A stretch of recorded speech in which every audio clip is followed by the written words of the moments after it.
The Redskins have 2 losses on the season, and this week's Monday night game gives them a shot at redemption for one of those. It's Redskins-Eagles primetime in Philly. We're going to give you our take. Stick around.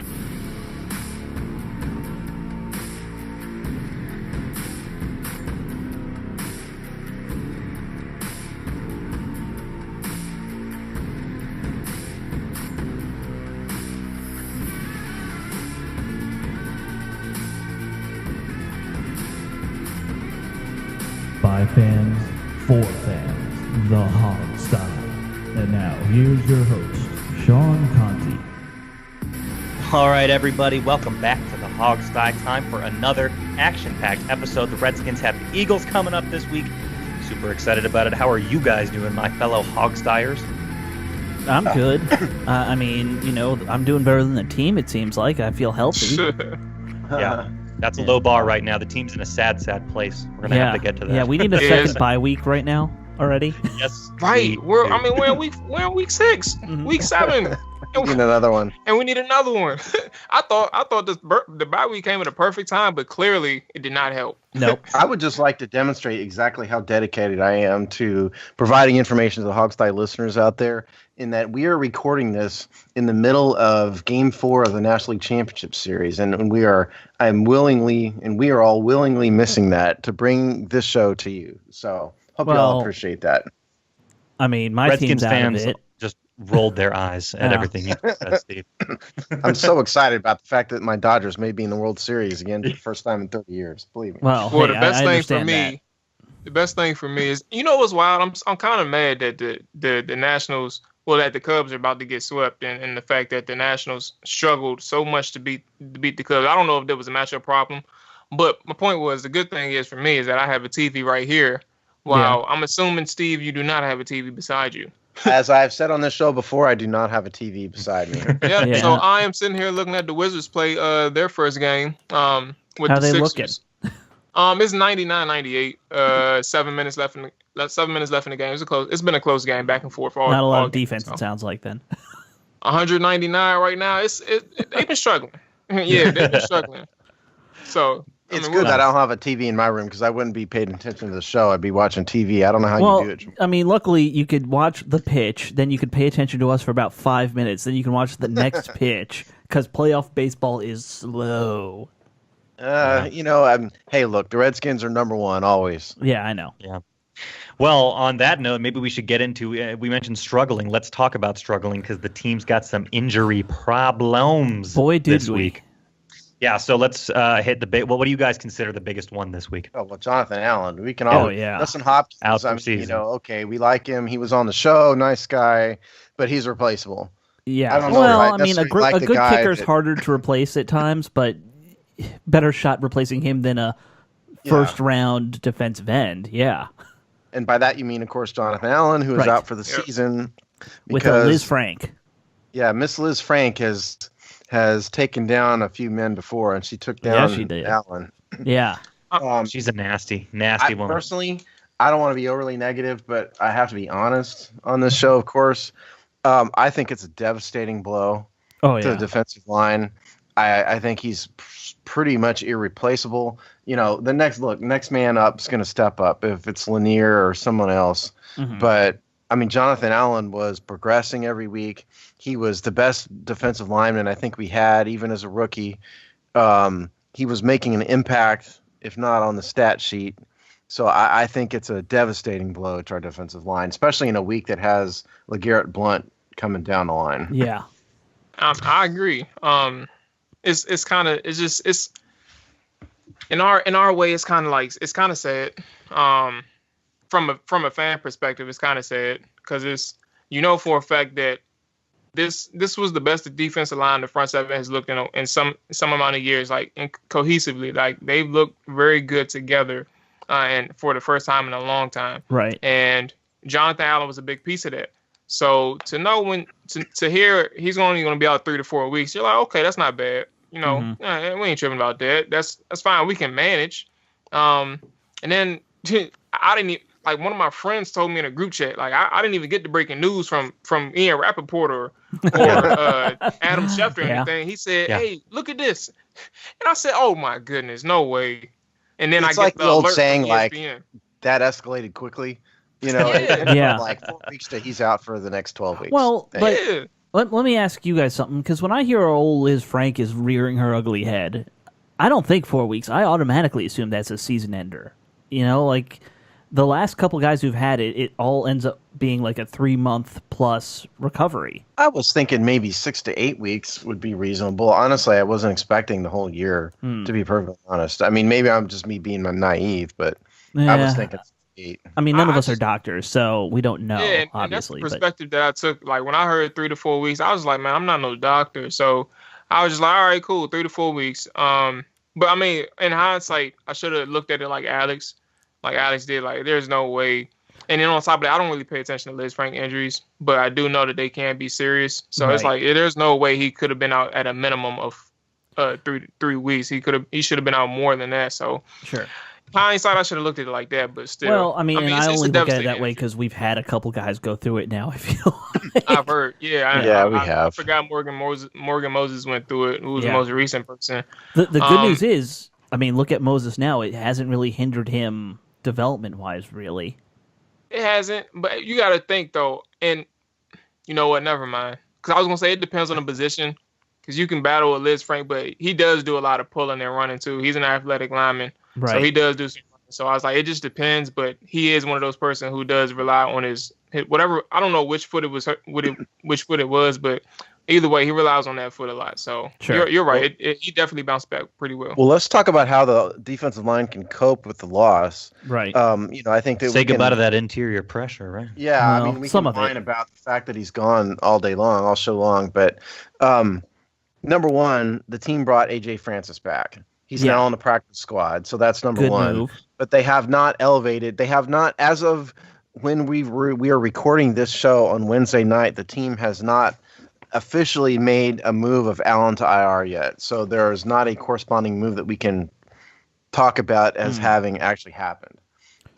So I'm just curious what you guys think of in terms of who's going to fill the spot that Allen's taking. I mean, judging by kind of what they've done to date, I mean, so far it's been a lot of, and I kind of wish I had my little stat thing up, but it's been a lot of Ioannidis and Allen as the 1-2 punch, and then you rotate in Ziggy Hood, McGee, McLean as needed for, a pretty good rotation. I think Hood was getting almost, the same number of snaps overall as anybody else.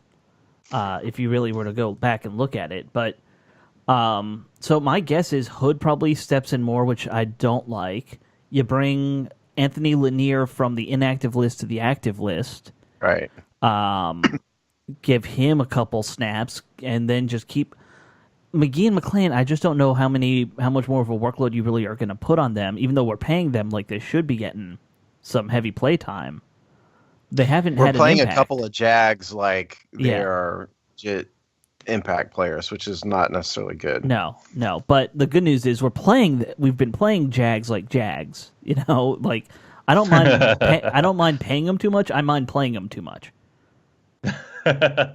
I mean, at this point, it's like we did pay him a lot, and Jonathan Allen has been doing a great job, and so is Ioannidis. Mm-hmm. I think it does come a point where, and now I'm assuming Anthony Lanier is going to be activated now finally, so he's going to be getting a lot of bump or playing time.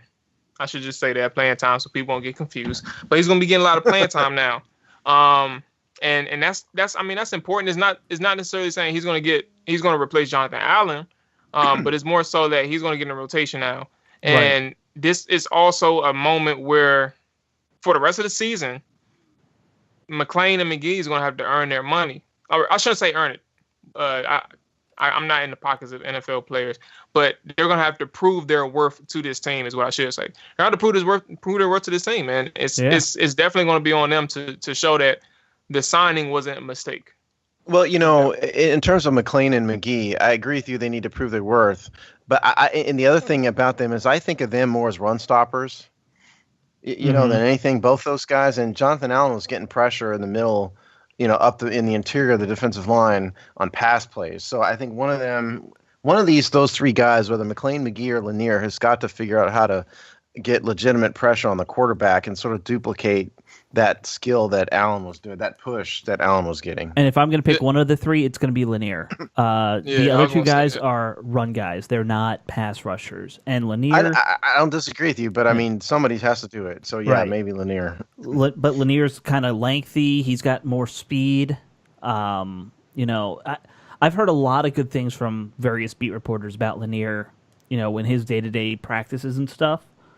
So, you know, that's the guy who a lot of those, you know, talking heads seem to really be obsessing about.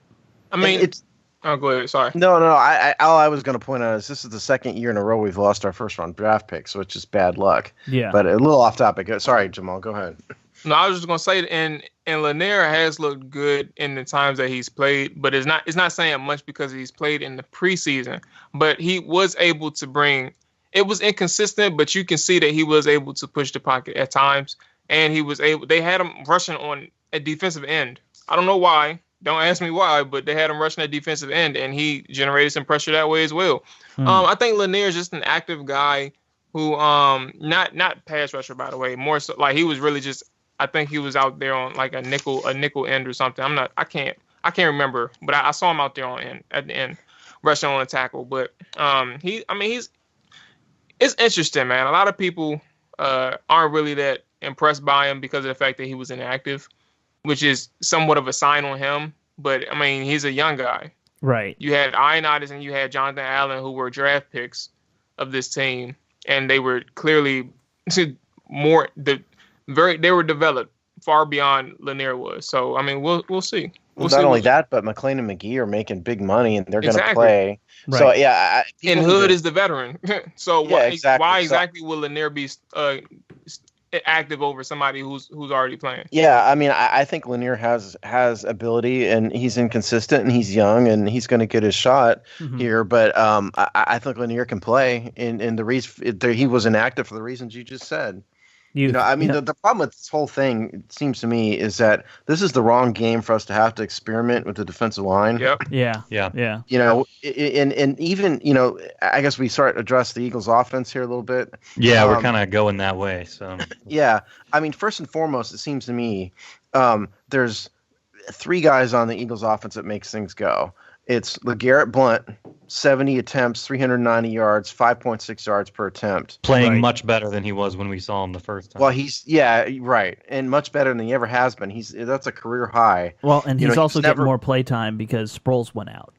Yeah, well, that and when he was in New England, he was never really a feature back because that's just not how Bill Belichick operates. No. But the second guy, Zach Ertz, tight end. We have massive problems with tight ends. This guy has 409 yards already, 34 receptions, and then Carson Wentz. Yeah. You know, they have other players, but those are the three guys. And, you know, Blount is the big hammer, you know, and this is the time in which we need the defensive line in particular to step up because he's an interior power rusher. Well, I mean, maybe in a way this is – I don't want to say it's a good thing to lose Allen because Allen was a darn good player, but at least we know McGee and McClain are good against the run. You know, like we lost a better pass rush guy, but we still have arguably two good run stuffers in there available. So, you know, to me, that's maybe just trying to look for a little bit of optimism, at least for this week. Yeah, absolutely. I might point out that actually, sorry, before we get totally off the topic of injuries, what's the status on Norman right now? Oh, probably out is what it looks like. Yeah. Probably out. See, and that would just have me believe. I think you're, for the most part, right. We got to worry about the running game, but I think we got kind of spoiled last time when we had Norman shadowing Alshon Jeffrey. That's not going to be the case necessarily this time. No. I'm really worried about our secondary in this game. Exactly. I think it could be a totally different story, you know, on all sides of on all aspects of the game. Mm-hmm. Let's see. Who else, guys? Yeah. Well, Jamal, what's your opinion? Well, Jamal, what was your opinion? I think we cut you off there, but talk to us about LeGarrette Blount. I think that's where you're going, right? Oh, no. I was actually just going to follow up on what Sean said. I was going to say that if Breland was healthy, I don't know what his status. I mean, I know he's hurt. He hurt his knee. I think the status of Breland is that he's going to play. No, I meant like 100%. Like I don't know what his status is, but I was like, if he's 100%, then I'm shadowing. I'm having Breland follow Jeffries all day because I mean he works well with bigger receivers, so I can put him on Breland. So that's what I was gonna say. If he know what I healthy, mean, then I'm doing that. If Breland has gone from a knee sprain 5 days ago to 100%, he's related to Gumby. Right. I just can't believe he's going to be 100%. He can't I believe he's tough enough where he'll play, but he'll be playing at like 80% or whatever it is. Exactly. So And with that being said, that's what I was going to say. Like if he's not healthy, then just leave him on his island. Whoever comes to his side, he has to check him. Mm-hmm. Things like that. Give him some help over top, so he don't have to worry about. He can play a little bit more confident. Like he can jump on what he feels confident to jump on. I guess whatever communication he has with the safety, the deep safety out there. Right. So anything like that. So that's what I was gonna say. If he's not 100% healthy, then there's no point in following. Because then he's gonna be put on an island where he has to react to the receiver 100% of the time instead of. I just don't think it's a good idea this week to have him follow Alshon Jeffrey. Because number one, also. Remember, I mean, Alshon is a talent, but he's not the number one target of Wentz at all. Yeah. Zach Ertz is the number one target. He's the guy. If you shut Ertz down, you're not going to shut him down. If you limit Ertz, if you contain Ertz. Yeah. Well, he's 8th in receptions, 9th in yards, but that's among all receivers and tight ends. So in terms of tight ends alone, he may be. I think he's pretty. And I would say that's something that they would have to scheme around. But that also wouldn't be. Don't let Foster try and cover a tight end, man. He can't cover a good tight end. Don't let Zach Brown do it either, because he gets lost in coverage. Yeah, I mean Zach Brown hasn't been wonderful at that. No. I think he's the best we have. Ertz isn't really a speed guy, He's not going to outrun you, No, but he picked on Foster all last time we played him. I will put DJ on Zach and have Monte play the deep kind of what they did last week. Yeah, I mean it's really the only way in terms of covering a good safety because we don't really have even though we have a more athletic front seven and a more athletic inside linebacker, we still struggle covering tight ends. So with that being said, the only way you got to do first you got to be physical with the man at the line of scrimmage, and then to jam him up because it's. I don't know why we have so many issues with him, but that's the only way you really got to do it. Just be physical with him from the jump and have Soringer on him because our linebackers aren't going to be able to cover him. Just simple as that. Unless you want to stay in zone. That's probably true. Look, let's play Bill Belichick with this for a minute, because Belichick is famous when he's not this year because their Patriots defense is just awful, right? But I mean, normal Patriots teams, Belichick coach Patriots teams, try to find your strength. And they try to take it away. And then on offense, they try to pick at your weakness. And so it seems to me that it's hard to scheme around LeGarrette Blount, right? He's a power runner. He's inside either. He's going to get his yards or he's not. You can't really, there's no need to spy a guy like LeGarrette Blount. So Ertz is the guy you have to scheme around. Sure.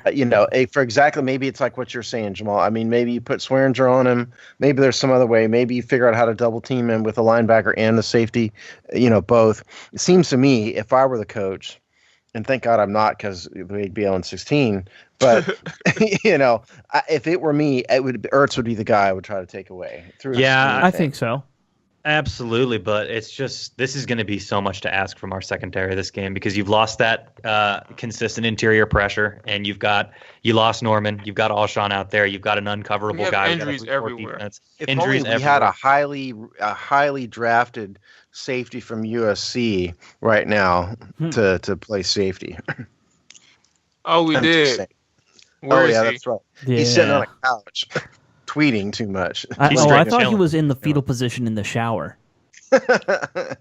He goes back and forth between the two rapidly. I hope he's happy. I hope he never ever sees Sua Cravens listening to a lot of Sarah McLachlan. I hope he never sees Sua Cravens in a Redskins uniform again. Let me just further run up the bad news real fast and a couple stats. The Eagles' offense is number 1 in the NFL in time of possession. They're number 1 in third down conversion rating.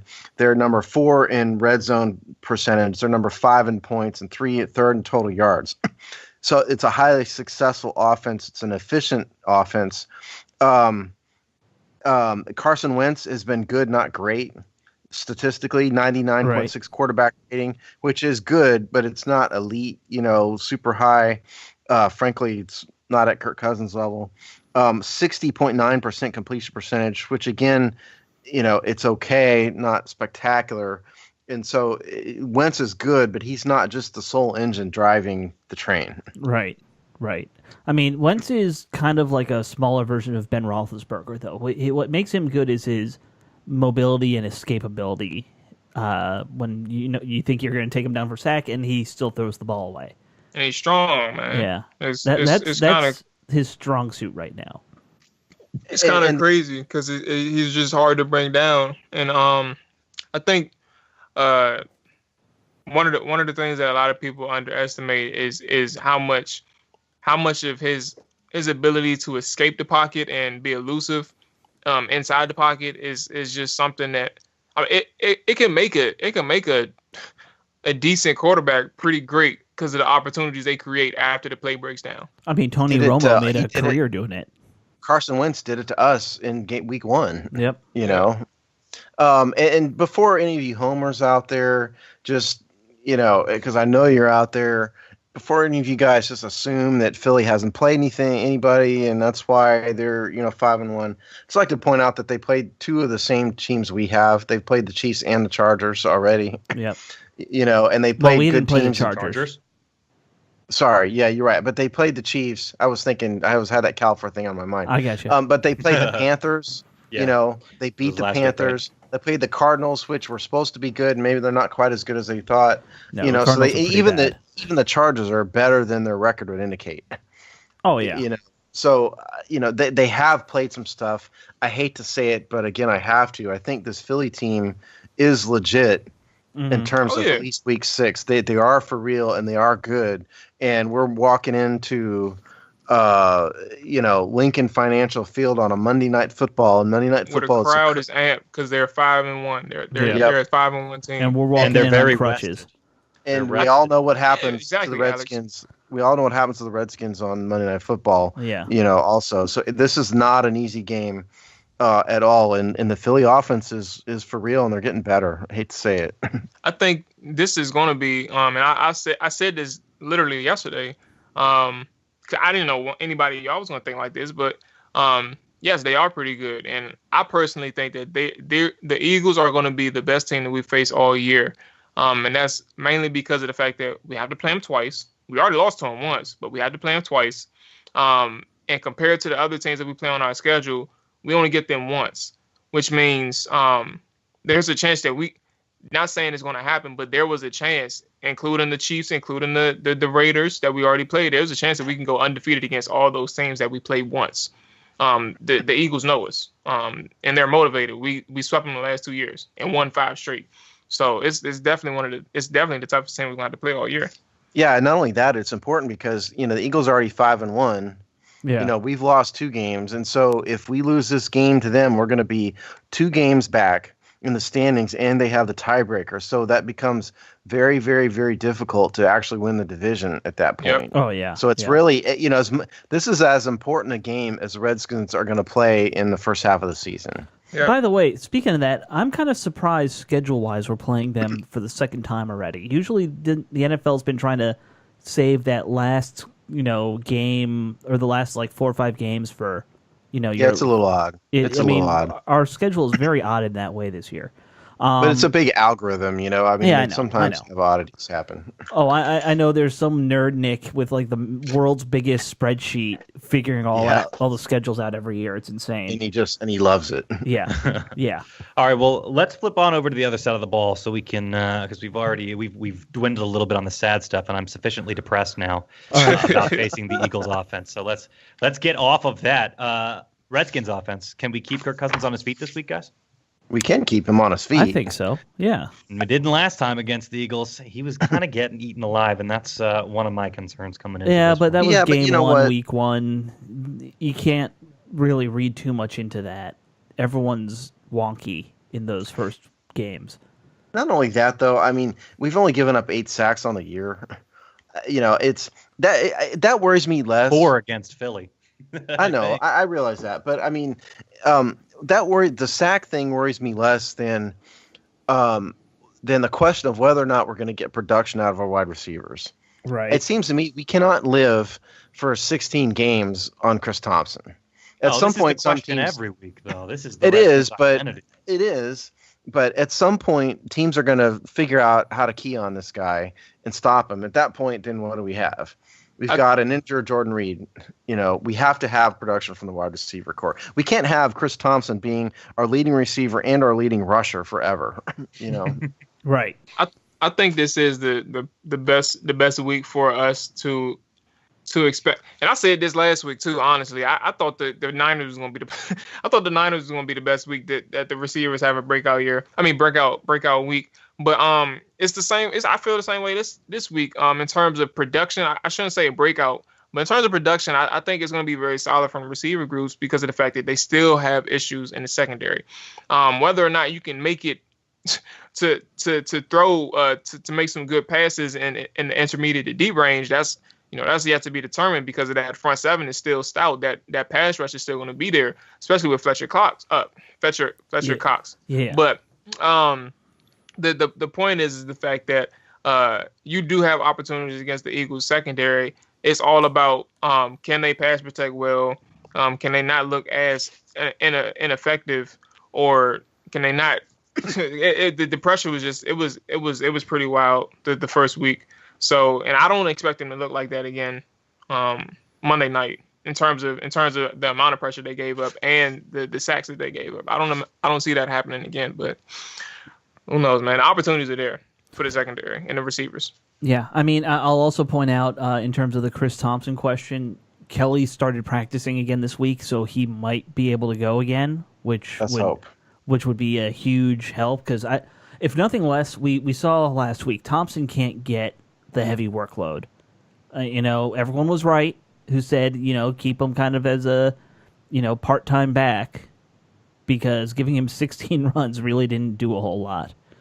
So it depends, man, how you look at it. Because that was just one time. Because the production-wise, they didn't look good, but nobody could run the ball well against the Niners for whatever reason that was. It's because Samaje Perine just isn't very good. Yeah, he right plays now at least. He plays a good part in it. He definitely plays a good part in it. So but that's the thing. Like I see what Alex is saying. We gave him a workload. It didn't really amount to anything. But he's shown things that we didn't like. I shouldn't say we, because I think he can run in between the tackles. But a lot of people didn't think that he can do, and he's done it on occasions this season. It's just the fact that last week was where he had a heavy workload. In another game, I can't remember which game it was though, but he had another heavy workload. Here's the oddity I noticed in the Philly defensive stats, and this applies to what we're talking about. They have been passed on the most in the NFL, and they have been run on the least in the NFL. 249 pass attempts, 32nd in the NFL, meaning the worst, and then only 105 rushing attempts. And so, there are things like when you look at like their total rushing yards, people have keyed on, they don't give up a lot in rushing yards. So that's because nobody's rushed on them. Right. The truth of the matter is they're giving up 3.8 yards per attempt, which isn't a lot, but it's also not quite what you'd think from a team that's second in rushing yards. So, I mean, there may be more room to effectively run than we think. But I thought it was odd, frankly, even despite the fact that the Philly secondary isn't great, that they've been passed on nearly that much. And the other thing is they've been really, really good on third down defense. They're third in the NFL in third down defense. I think that the stats that you mentioned in terms of the rush amount from opposing offenses has a lot to do with actually the Eagles' offense. I don't remember every single game. They're 5-1, but I don't remember every single game. But they've gotten off to pretty solid leads. When you get off to solid leads, it does force some opponents to stray away from their game plan. And play catch up. So they do tend to pass more than they do run it. And I mean, shoot, look at week 1. Even though we fought our way back into the game, even as sloppy as we played, we were still passing it more. We threw it 40 something times and only ran it 18 or something like that. I can't remember. Yeah. So it was really bad. And I think we actually played a part in why their numbers look like that. Yeah. I wouldn't be surprised if we were partially to blame for that. I understand what you're saying, Steve. I think we might be selling them a little short. I think they've been, and I got to admit, I haven't followed the Eagles through this season very, very closely myself. But doing a little research, they've been coming alive a little bit more in recent weeks. They had 3 interceptions against Cam Newton. I think they got the only interception against Kirk this year, and they had a lot of drops that should have been picks too. So I think you're right; they're susceptible, but you can't sleep on these guys. They've actually been playing pretty well. Yeah, and I do. Sure. And I'm not to suggest that they're bad at this. I do think that the answer is probably the fact that it's situational. The fact that they built some leads. I think you guys are absolutely right. I don't think people are avoiding rushing on them. I just find it to be an amazing statistical oddity that it's been that bad. And I don't think that. I think there is room to effectively run against these guys. We'll need Rob Kelly to do it. Sure. Most likely. Well, and let me just say about the interceptions against Newton. Newton didn't look good that game, and he hasn't looked good in a while. All year. His arm is kind of shot, it looks like. I think he can sling it far, but in terms of accuracy. He's never been the most accurate guy in the world. Yeah. He's having a slump, though, that's for sure. I'm about to say last week was a big one. Yeah. And the reason why I would know this is because I got rid of him after week 2 of in fantasy football, and ever since I got rid of him, he was actually killing it. 300-yard games, 3 touchdowns, no interceptions, no turnovers, nothing like that. So this one was an anomaly. I actually saw the game, so it seemed he threw 3 picks, and 2 of them I think were his fault, but more so him rushing it more than being inaccurate. If that makes sense, he was rushing a lot of passes. Sure. So, and that's on him. So definitely, he helped out the Philadelphia secondary. Yeah. They just happened to be there. They were waiting on the pass. I mean, it wasn't like they made his receivers tip every ball up in the air afterwards too. He doesn't have a good pass catcher there, but if I say so, it's really on. The Eagles secondary was blessed, basically, is what I'm saying against Cam. Yeah. But in terms of numbers, other than what we talked about, the truth of the matter is, statistically, this is kind of a mediocre unit. They are not doing anything particularly well or anything particularly bad, except what I already mentioned. Mm-hmm. So I think it's really the offense that drives the ship, here. And, I think that's the key is going to be, more so than other weeks, stop the Eagles from scoring, more so than it's going to be how the heck do we move the ball and score against the Eagles defense, keep them off the field. Yeah. Number 1 time of possession in the league, keep them off the field, and if we do that, I think we'll be all right. It's going to be a hard thing to do though in this game. I'll say that. Oh, it is. Oh yeah, no doubt. No doubt. Yeah, but I do think we can throw it against them. Running, we'll see how that goes. I won't be surprised if they get away from the run, especially if we go down, because that seems to be what happens against the Eagles. So, Okay, you guys want to write Redskins Eagles series trivia question? Go for it. All right, this is going to be a tough one. I'm just going to tell you up front. What Redskins running back has the most amount of rushing attempts in a game against the Eagles? Attempts? What era is this? You got to help me out. Okay, it's that's kind of a big hint. It's at the tail end. Oh, it is. Yeah. All right, don't tell me. Don't say it. Don't say it. All right. I'll give you. I can say it's not in ancient times. Okay. Okay, so it's not Cliff Battles or somebody. No. It's a name that people who know their Redskins should be able to get. It may be older than, Okay. If you guys hear me typing, I'm definitely not cheating. I'm gonna just go on a limb and say Stephen Davis. No, that's not a bad guess, but it's not it. Okay. You also have a guess? Yeah, I'm gonna just stick to my guns. Clinton Portis. Nope, you're not going back far enough. The answer is, unless Sean, you want to take a guess. I'm assuming you probably don't know it either, right? Can I give a guess for Sean of Skip Hicks? That's not a bad guess either. It's actually Jamie Morris. Jamie Morris. Yeah, 38. Jamie Morris. 38 rushing attempts on Zach's brother. Yeah, that sounds like a Saved by the Bell character. You guys don't remember Jamie Morris? Yeah. On the 12th of November, 1989. He actually had the same phone from Saved by the Bell then. What? No Silence. I appreciated it. No, I don't know what you're talking about. Yeah, I had a 0.0% chance of getting that trivia right, Steve. Yeah. You got to help me out on the next trivia question. Okay, well, here's the next. We'll do one more then. One more offense. Not ready. No, I'm kidding. Go ahead. Too late. We're doing it anyway. All right. Okay. What Redskins wide receiver has the most receptions in a game against the Eagles?